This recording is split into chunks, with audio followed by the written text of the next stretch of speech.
So, Danny, you're gay, I'm gay. High five. That's it. That's it. That's the story. Thank you so much, everybody, for coming tonight. My colleague Chloe Friesen, we were talking about how do we start this tonight, and she goes, "Don't worry about it, Faith. You just need to say this one thing, Danny, you're gay, I'm gay, done, right? Yeah. People will laugh and then launch on. Yeah, that makes sense. The beginning of your book, it starts with, and I just want to read it out loud. Writing this memoir is a betrayal. What did you mean by that? Why did you start that way? Let's start with the hard-hitting questions. I'm a fiction writer first and foremost. So as a fiction writer, I had a lot of faith. I had a lot of faith in my own fiction. I know I can turn a metaphor. I know I can lead a character towards their salvation. I know how to do that very well. I'm excited by my own writing, right? And fiction has been my shield. It allows me to talk about my identities, being queer, being Syrian, being a refugee, or the intersections between all of those through the lens of somebody else.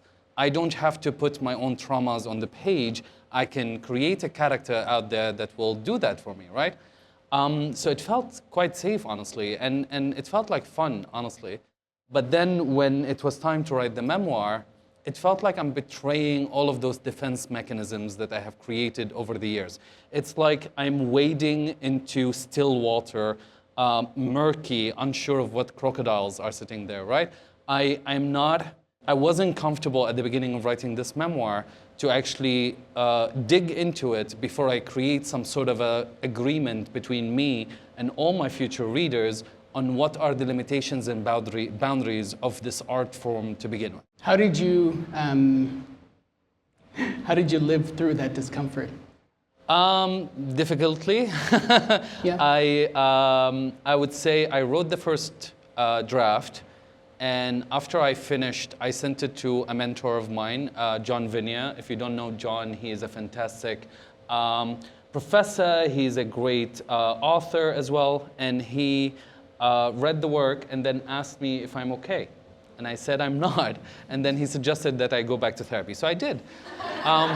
Was it helpful? It was. It took me a good year actually to go back to the memoir afterwards. And when I came back to the memoir, I had a lot more comfort in drawing the boundaries of the memoir. Because at the end of the day, what do you mean? Well, think about it this way. When you're thinking about a queer Syrian refugee, I'm not just telling you something brand new. I am telling you something that defeats a lot of what the mainstream media has been telling you for decades now, for 14 years, right? You already have an idea, quite simplistic, but you already have an idea of what a queer refugee is, or a Syrian refugee is, because of what you see on TV, in movies, in TV shows, on The View. All of that allows you... On CBC. On CBC. All of that. And well, CBC actually interviews me since I arrived, so I would say CBC is better than most, but I didn't pay him to say that. I thought you are paying me to say that. So the challenge is when I'm writing this memoir, I don't only have to tell you a brand new story, I have to erase a story that you already have, right? I am walking into a territory that you already have built, actively with a sledgehammer about to bring it all down. So that is very invasive for me towards you as the reader. At the same time, me sitting there and telling you all about those traumas and telling you all about myself is invasive for you towards me as the reader. So I had to find specifically the space that I would like to break down and specifically the space that I'm comfortable inviting you into. And you didn't call it Forward or any other fancy book title, you called it Trust. Yeah. You called the beginning of your book Trust, and you illustrate an experience that you had on an airplane.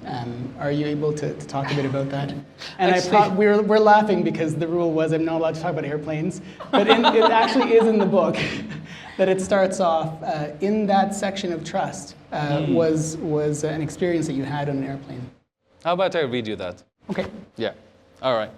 Funny because, look, airplane. It is actually a reading that I do all the time. This is one of my favorite readings.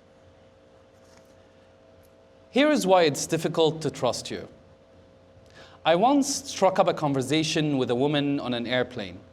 I'd spent a long weekend in Ottawa as part of the International Writers' Festival following the release of my debut novel and was on my way back to Vancouver. She was on her way to White Rock to visit her sister who just had a baby. We started with small talk, comparing the icy October winds of Ottawa with the rainy days of Vancouver, commenting on the lack of leg room between seats, and the man in front of us who dropped his seat back all the way down, practically resting his head in my lap. Seriously? On a daytime flight? She offered me a mandarin orange, and I offered her the name of the fruit in Arabic. Yusuf Effendi, I enunciated. Isn't Yusuf the name of a person? She asked. Yeah, it's the Arabic equivalent of Joseph. Effendi also means Mr. or boss, so the name of the fruit is really Mr. Yusuf. Huh. She slipped another slice between her lips. Why name a fruit after a person? I honestly don't know. We both chuckled, then she pulled out her phone to show me pictures of her newborn niece, and I pulled out my novel from my backpack, proudly presenting it to her. What is it about? She examined the back cover, the author's photo with my dyed red hair, then flipped through the pages of the book. She landed on the front cover again, adorned with stamps of approvals by award juries and best of lists. It's a story. It's a story of two gay refugees leaving Syria and arriving in Canada, then reflecting on their journey as they build a home for themselves in Vancouver. Oh, so it's a memoir. No, I said. It's a novel. She leafed through the book and asked if she could read from it. I nodded, and I watched her fold the book to its first page, cracking its back. I'd never watched anyone read my work in real time. I tried to busy myself with my gadgets, playing a sitcom on my iPad, but between laughing tracks, I heard her gasp. She licked her index finger and turned the page. She held in her hand my author's copy, a Sagret book with my own highlights, corrections for future editions, and post-it notes with scribbled Arabic and English words on. My notes in the margins haunted me. What have I done? Eventually, she turned to me, and I pulled my headphones out of my ears. The first chapter is filled almost to the brim with loving scenes. It narrates the meet-cute of the two lovers, albeit against the backdrop of civil war and homophobia, but it was, at least in my personal opinion, an uplifting chapter. I am so sorry. Tears gathered in her eyes. For what? I'm so sorry this happened to you. This must have been horrible. Where did she find me in that chapter? I'd hidden my face well under fictional characters and elaborate metaphors. Still, out of the joyful, intimate scenes, the sweet coffees and warm embraces, she pulled out only Damascus.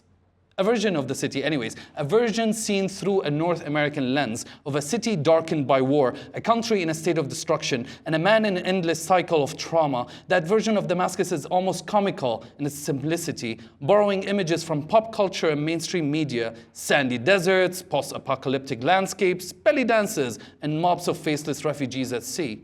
It contradicted everything I knew about my homeland. Her tears felt like pity. I thought they were even rude. With every one, I got smaller in her vision. I wasn't a man anymore. I descended into a creature of misfortune, a walking, talking, charcoal war victim. I fought the urge to snap the book out of her hand. Damascus was so cruel to you, she said. I'm glad that you're here now. It's true. I am a queer man who grew up in homophobic society. Damascus force-fed me its cruelty on a daily basis, but also spoke to me in my mother's tongue and giggled at my jokes. It opened its arms and embraced me on a late-night stroll, and it hid me within its alleyways as I had my first kiss. Her tears wouldn't stop. She told me she'd never met a Syrian refugee before. but she followed the news on the Civil War for years now and had donated to a local church in Ottawa sponsoring a Syrian family. She asked if I knew them. Failing in her attempt to pronounce the Arabic surname, other passengers had started to look at us, and a concerned flight attendant passed by, assessing the situation. I moved into the empty middle seat between us, aware that people had begun to whisper, and put a comforting hand on her upper back. "The world is such a horrible place sometimes," she said. "I am so sorry for you." It's okay. I'm here now. I'm okay. I am right here. I repeated until she calmed down. I didn't want to engage with her anymore, but I wanted this awkward situation to be over. I doubted she would listen if I were to attempt a genuine conversation about how limited her views were. Instead, I joined her in her fantasy and reassured her the gay Syrian refugee was saved. Thank you, nameless airplane woman, for personally making it possible for me to live my best gay life. Yep, all save up right here. Canada is good that way. Oh, Canada. All was well here, flight attendants. No need to call air marshals on the brown man who made a white woman cry. Finally, she blew her nose into the airplane napkin I handed her, cleared her throat, and looked out the window. I returned to my aisle seat and pretended to be asleep for the rest of the flight. Thank you. This is when you clap.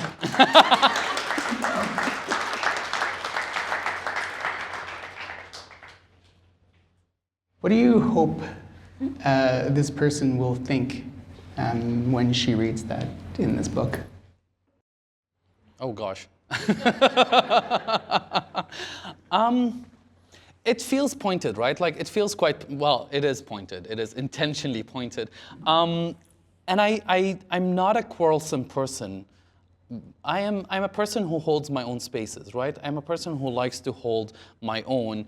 I am a person who cares for my dear ones, my family, my people, right? But I'm not quarrelsome. I don't want to pick up fights. So I'm hoping that she would read this and see that I made it, I used my sarcastic voice to make it comical. But at the end of the day, it is a real situation that happened that actually left a mark with me. That happened in 2017. That happened 8 years ago. And I remember it almost to, like, down to the details. I remember the way she looks. I remember her hair. It's impactful. And sometimes our assumptions are impactful on people. So I'm hoping that if she ever read this, that she would realize that her words have an impact. When people get to this part of the book, it's the beginning. Yeah. What are you hoping they'll be thinking, or what kind of reset are you hoping for them? Because that's a big part of why you started the book that way. Mm-hmm. Where you, I can't remember where it is, but it talks about how when you close your eyes and you think of a gay Syrian, people have a whole bunch they have their own idea of who that person might be and what they might have experienced. But when you read that part of it, it kind of just resets your brain, doesn't it? Mm-hmm. Well, I appreciate you saying that. Thank you. The intention of that chapter, and really of the whole book, is to create a very individual queer Syrian refugee story. And I realize how niche that is. Like, that is extremely niche to begin with, right? And then me insisting not to talk on behalf of my whole community, but repeatedly insisting that I'm just going to tell you about my own story, makes it even more niche. I would be a lot more successful if I leaned into the whole idea that Canada is great and Syria is bad, and I wrote a memoir about how terrible Syria is, and then arrived to Canada and everything is hunky-dory. I would be a lot more successful, a lot more approachable. I would be a summer read. You read it on the beach, right? But that is not the intention that I want to do. That is not the book that I want to write. I want to write a book that actually reflects my own experience and allows other queer Syrian refugees to read it and feel that they're not, I wouldn't say represented, but seen, if that makes sense. Community is important to you. It's extremely important to me. Part of why you're here too, right? It really is. I really enjoy building communities. It's funny, I'm an extroverted introvert, but my favorite time to introvert is when all of my friends are there and then I'm sitting in a corner watching them, I'm the creep in the room, usually. Yeah, yeah. People get used to the idea that I'm just sitting in a corner, just like being like, oh, okay, so who wants wine? And that's all I do. I really enjoy communities. What do you get from that? There's, as an extroverted introvert, I have my version of what you're talking about, but I'm curious, for you, what do you get when you're in those sorts of situations? When you have found community and you feel safe in being able to sit in the corner and be a creep? Your words, not mine. No idea what you're talking about. Okay, all right. Based on my childhood traumas, I have grown up to be a people pleaser. My affliction is that I'm a people's pleaser. I don't put myself first. It's not something that I'm capable of doing. I grew up in a space where I had to put others first. I was trained to put my family, my father and my mother, and their problems before my own, even when I was 4 or 5, right? And that results in you turning into a people's pleaser when you're much older. And I came to a place where I learned that I can be mad at myself for being a people pleaser, or I can work with it. So I choose very carefully the folks that I enter into my circle, and I choose those people with intention and with love. And then when I am giving them those acts of service, they actually reply with acts of service and love and affection. And that allows my people-pleasing tendencies to actually become a positive thing in my life rather than an affliction that I have. That's very deep. and very meaningful, right? Thank you. Would you like to read another part? Oh gosh, sure. To station you here for a second. Writing a memoir has a lot to do with fiction, the same way that it has a lot to do with nonfiction. Because at the end of the day, if you wrote a memoir that doesn't have dialogue, because you can't remember word to word the dialogue that happened 15 years ago or 20 years ago, the memoir would become a summary. It will become unreadable, right? Unreadable, unreadable. No, that's unedible. Cool. Unreadable. English is so funny sometimes. Anyways. Yes, it is. It is. So I usually pepper my memoir with funny one-liners, dialogue, descriptions that might not 100% be exactly how things happened back in the day, mainly because I don't remember it, and I use my fictional toolkit to fill the gaps, right? You want to illustrate it and contextualize it for folks. Exactly. So it's more impactful, right? This scene, however, what I'm going to read to you is exactly word to word as it happened, how it happened, because after it happened, I went back home and I wrote it down, exactly how it is. And I still have that document from 2012. And that is how I inserted that document here. This is me going to do my interview at the United Nations High Counselor for Refugees, so I can get my refugee status in Lebanon after I got kicked out of Syria. This disembodied voice broke my reverie. Ramadan? Danny Ramadan? I jumped out of my seat and walked to the doorway where a woman in a hijab greeted me. Her room was bare, a single office chair behind a desk, no pictures on the walls. A barred window was open, allowing the buzz of refugees in the back parking lot to seep in. She closed the door behind me once she realized I wasn't accompanied by a family like the rest of her clients. With no place to sit, I shuffled uncomfortably on my feet while she silently examined my papers. She asked me to repeat my basic information and double-checked it on her computer screen. Were you involved in the Syrian arrest on either side? She said, her eyes never leaving her screen. No. Are you or have you ever been a soldier in the Syrian Arabic Army? No. Were you involved with the anti-regime groups in any capacity? No. Did you participate in any protest, either in support or against the Syrian regime? No. Did you participate in any criminal activities such as kidnapping, torturing, smuggling, or any activities that might be considered a war crime? She deadpanned. Would anyone ever say yes to that? I smirked. Just answer the question. No, I have not participated in such criminal activities as kidnapping, torturing, smuggling, or any activities that may be considered a war crime. Her questions abruptly paused, as if my comment had made her realize how robotic our exchange had been. She shuffled my papers some more, typed on her keyboard, then rechecked my application. Why did you leave Syria then? She asked. Because I'm gay. My answer, and possibly my directness, took her aback. She held my gaze for a minute. You don't look gay. Since arriving in Beirut, I had shaven my head, groomed my beard, and gotten into the habit of pumping iron at a cheap gym near my home. The weight training made me feel in control of my body once more. She eyed my black shorts, tight t-shirt, and dirty runners. How do gay men look to you? I asked. Are you just saying this to get resettled to Europe faster? I'd heard the stories, Syrian men escaping their army service and applying to the UNHCR on account of bisexuality or homosexuality in an attempt to get fast-tracked on the resettlement path.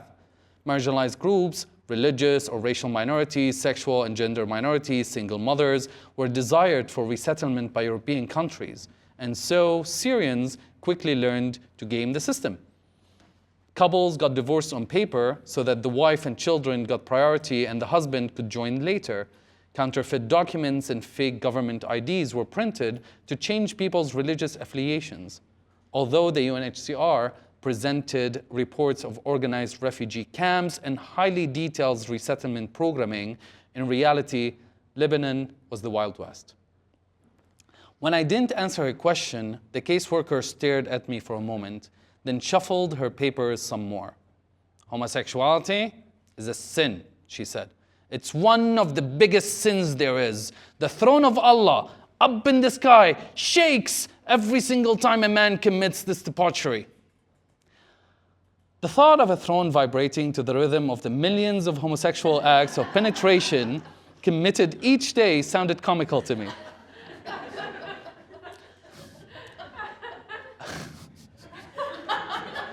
Just pause another moment, because Sure. I think it's processing in people's minds.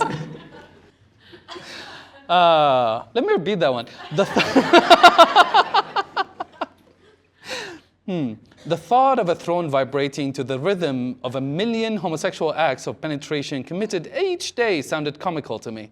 I thought to make a joke of the many uses Allah might have for such a quivering chair. But I restrained myself. The people of Lut were lifted and then smashed into the ground for their sin, she continued. I've been to my fair share of Islamic sermons, I said. If we were back in the righteous days of Islam, gay people would be thrown off a high cliff, then rocks would be thrown down upon them. Aren't we happy that I am not right there then, I said. Instead, we're at the offices of a United Nations division, and I'm assuming you're not speaking on behalf of your boss. The caseworker coughed. She gathered my papers, checked the numbers one last time, and then returned to her screen. I soon heard the printer ticking. She grabbed a single paper printed in color, signed it, stamped it, and handed it to me. Keep this registration paper with you at all times, she said. The UNHCR will call you if you ever will be resettled. Do you have any other questions? The UNHCR never called me. Thank you.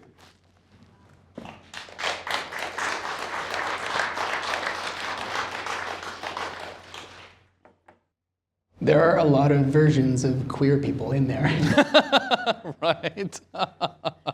What were you hoping people would think about in that part of the book? I mean, outside of it being funny, but also in terms of that experience, what were you hoping what were you hoping would stick out to people?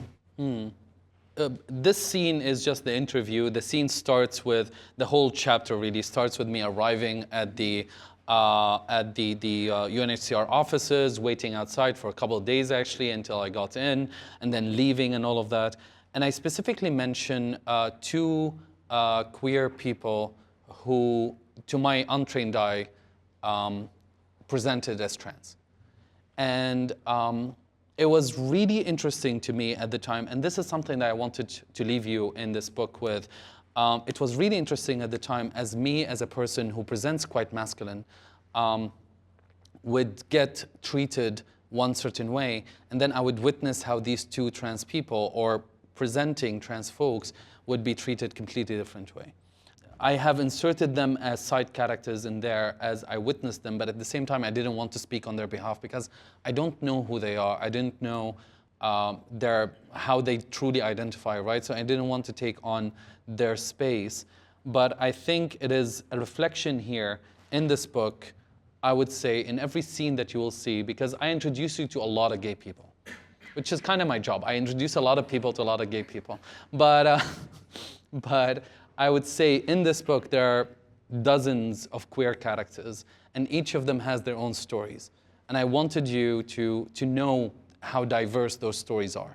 There's the queer trans woman who doesn't want to leave Syria. She's happy there. She's passing, she's happy, she has a job, she's a sex worker, and business is blooming. So why not? There is queer men who want to stay in Syria because they want to get married, because that is what the society had told them they have to do to a woman is what I mean.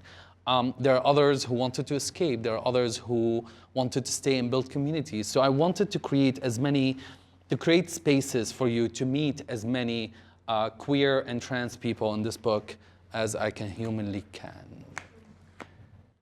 There is a risk to writing a book like this. Mm-hmm. What's your context when you think about the fall of the Assad regime and this new government, in context with this being out and you being so obviously the author of this? What do you think about when you think of sort of that context? Yeah, the aforementioned queer Syrian refugee, yeah.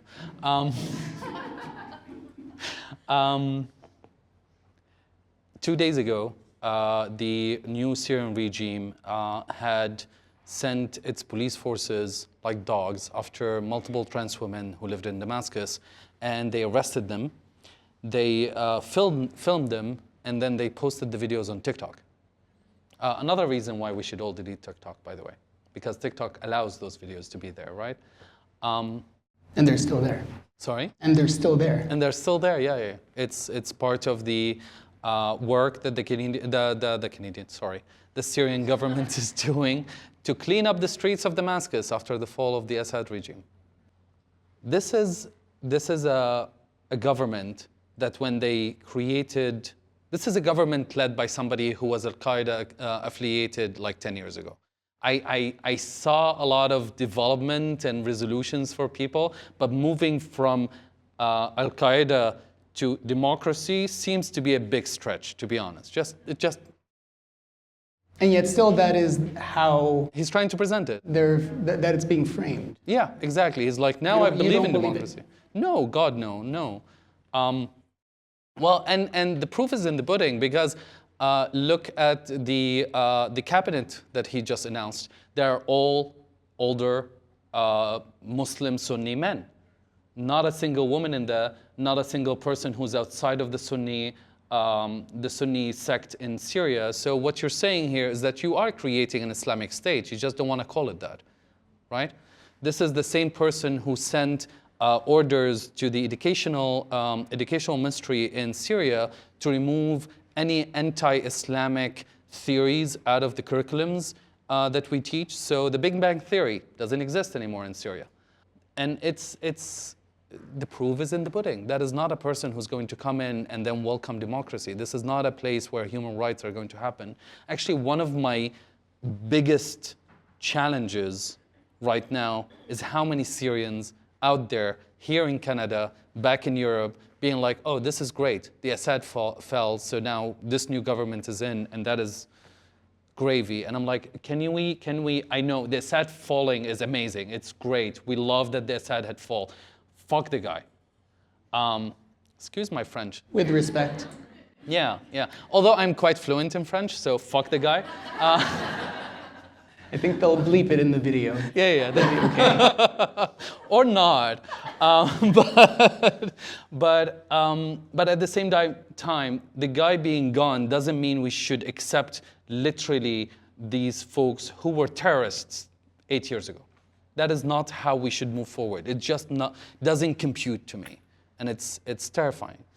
And how it would impact me? It will impact me none, as long as I don't go back to Syria. I'm living on the other side of the world. I am an author doing my queer little things. I have dogs and a family. I'm not trying to bring down... It sounds very gay. It is. Two French dogs, French bulldogs too. The French bulldogs are the gayest dogs out there. Actually, they're very bossy. They are. I have a bossy bottom as a dog. Do people need to be explained what that means? No, Just checking. I will just leave it at that. Yeah, let's just leave it at that, yeah. Do you want to read another passage? Oh gosh. I know you said a couple. I said two. But I read my little book thing that says girls, gays, and days forever, and I thought, you gotta read another thing. Sure, fine, all right. There's a few bookmarks I saw. I know, but those are the sad ones. I don't usually do the sad ones. Position us in the moment in this part of the book. I don't hide this. I grew up with a mentally unstable mother. I wouldn't know how to name whatever mental illness that she had, because it wasn't like we took her to a doctor and the doctor named it. They took her to sheikhs and fortune tellers, and that is how we figured my mother's mental illness. But this is one. So I grew up quite challenged by my mother, and she was quite challenged by my existence. And we never had a good relationship. She passed away a couple years ago. And this is one of the very few, if not the only one good memory I have with my mother. My mother hid a small notebook in her closet under layers of clothes. The notebook was lined with song lyrics she liked, drawings she had done of herself and others. I leafed through it a few times over the years, noticing it filling up with her art. I imagine her in her free time, away from the many chores and tasks she as a wife was required to do, sneaking back to her bedroom, sitting on the lush Persian carpet, flipping through the notebook and drawing a new face on its pages. She spoke French as fluently as her limited Syrian education allowed, and played songs by Edith Piaf and Dalida on a small boombox in our bedroom. I saw the lyrics to the songs in her notebook. Her handwriting was precious, minding her accents on the French words.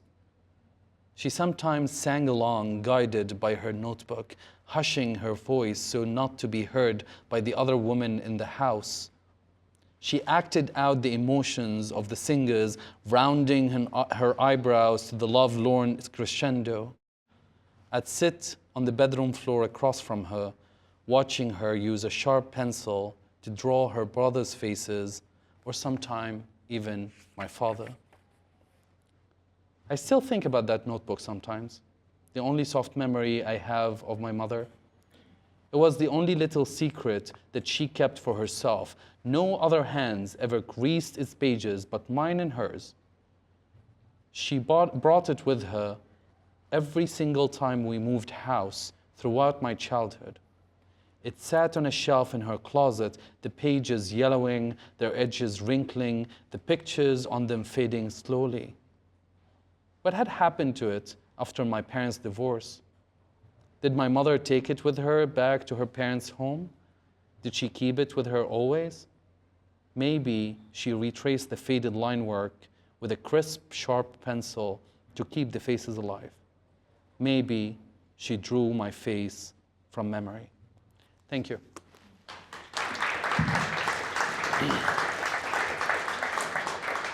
I'm glad you read that. That stood out. That part of the book, as I was reading, stood out for me. Yeah, I'm not sure why.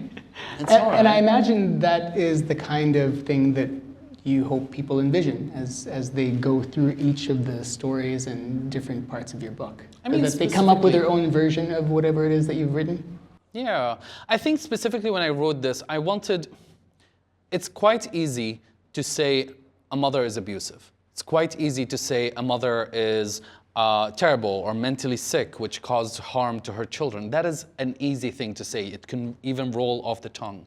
It's the ability to be able to see that this is a woman who had a lot of aspirations for herself. She was forced to get married when she was 18.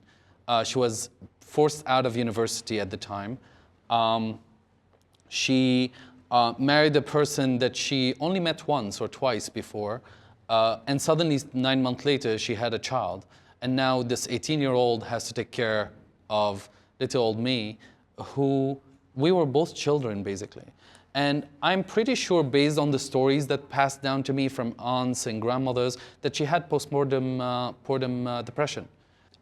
That is what the signs say, right? And if it's left untreated, that can lead to a lot of complications, right? So I wanted to show a complex version of that woman. I'm still quite traumatized by her experiences. I still go to therapy about it. I still see the wrongs that she did.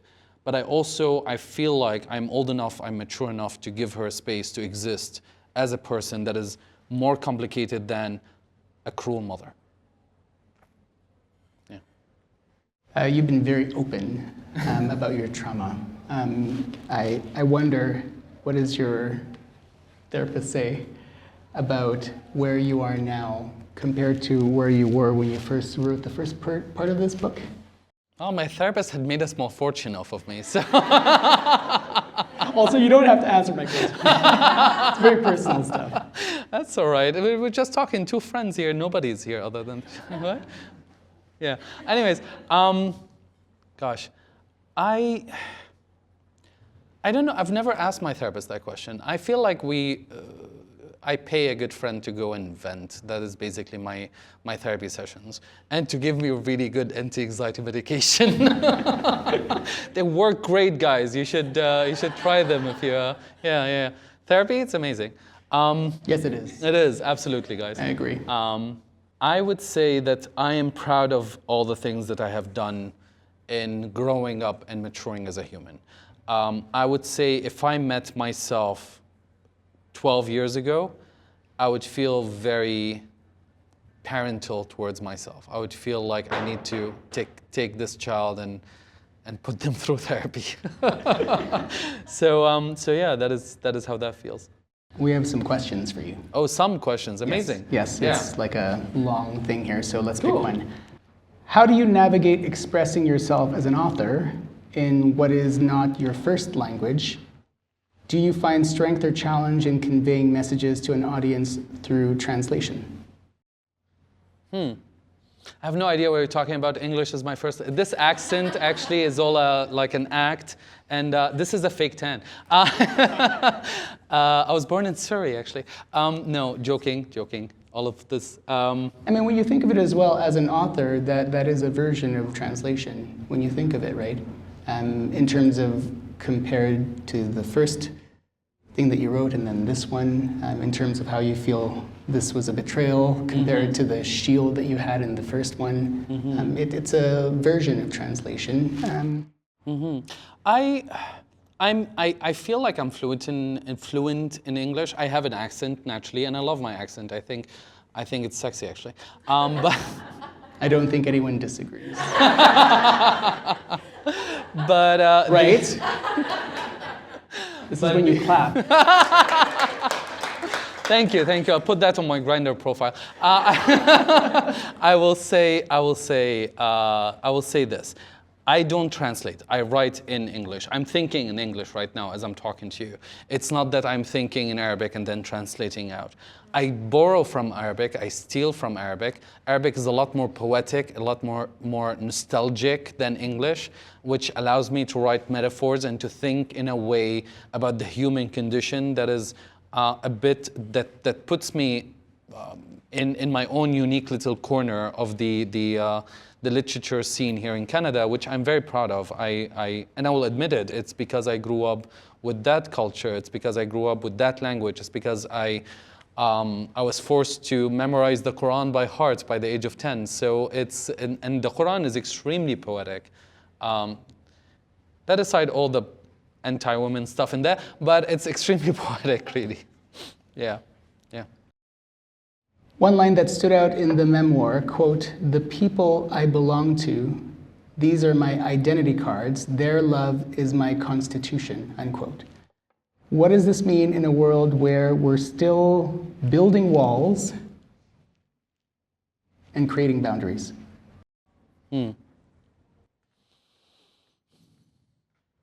I don't know if you realize, but the apocalypse is happening at the moment. And it is quite scary, and it feels that it's a rock that got dropped off of a mountain, and now it's getting momentum, and there's nobody that can like stop it, right? And the fall of an empire is slow and terrifying, and usually all the leaders are idiotic, and that is exactly what happened to the Roman Empire, to the Ottoman Empire, and we're seeing that right now with the current modern empire. And I would say I can sit here and advocate. I can talk about this. I raise funds for queer refugees that I sponsor from across the world. I raised over $300,000 for queer refugees. If you can support by donating to Rainbow Refugees, specifically to the trans refugee I'm working with right now, let me know and I can tell you how to do so. And that is the work that I do.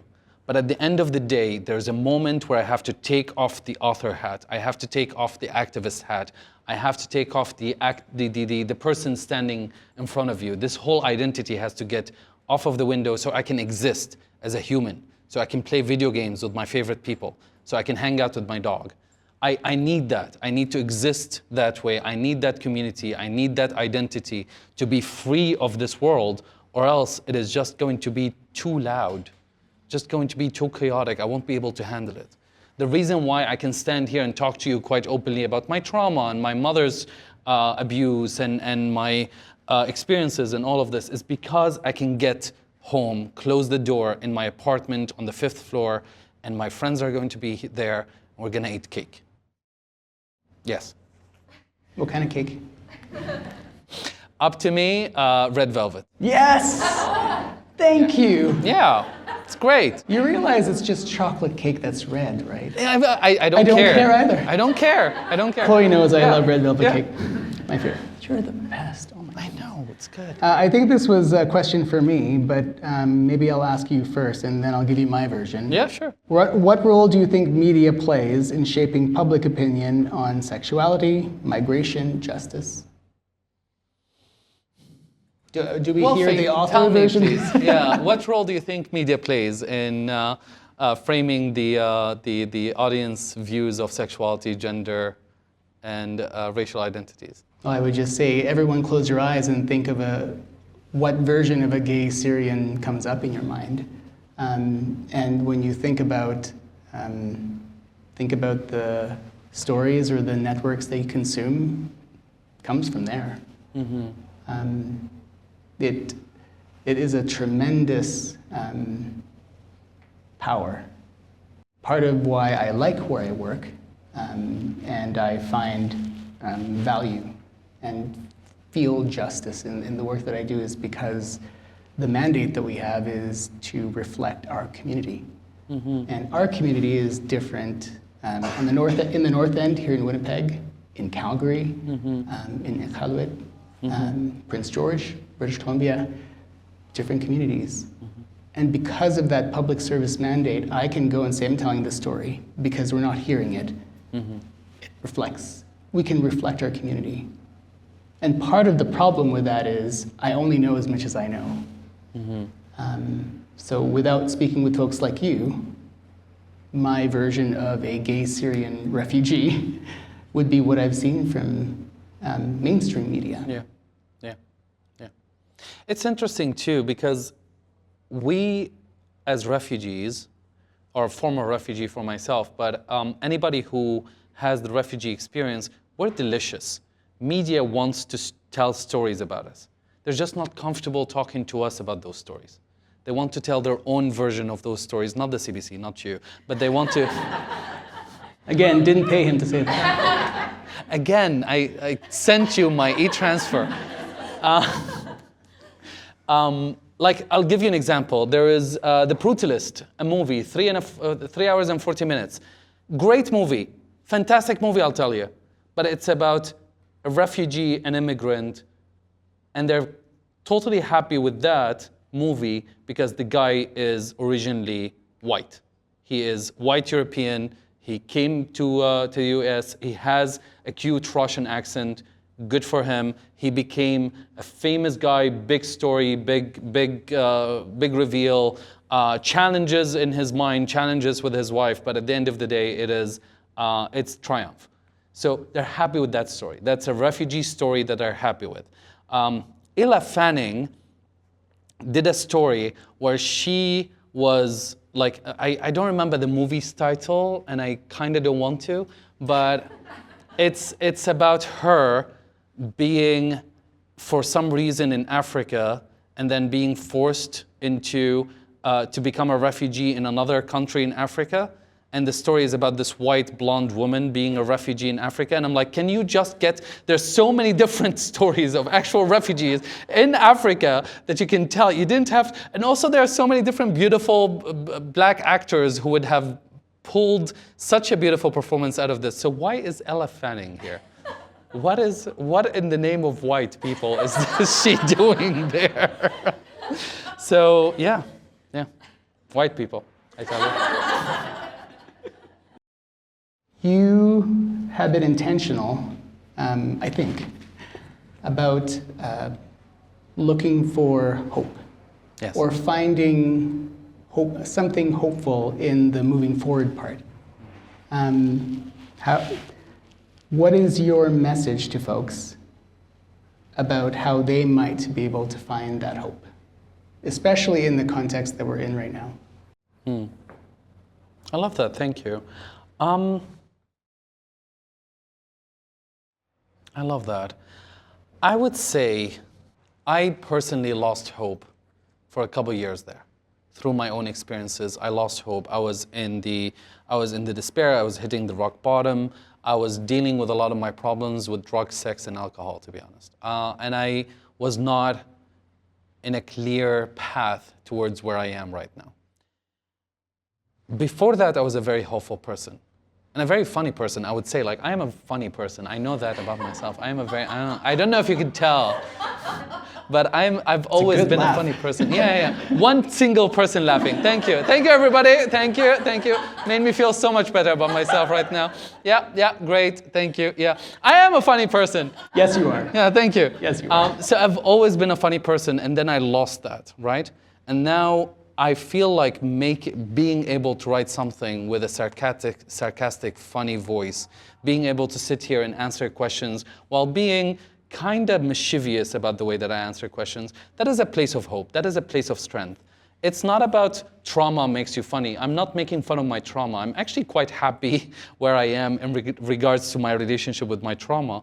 I just think that I am allowed now to stand up again and be my true, authentic self.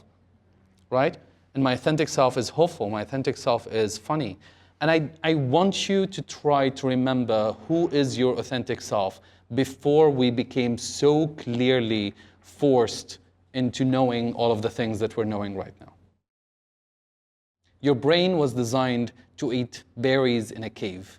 It wasn't designed to take so much information 24/7 all the time. Right? So remember the taste of those berries. Remember those moments. Those moments are the hopeful moments. Those moments are what keeps us being human. Thank you.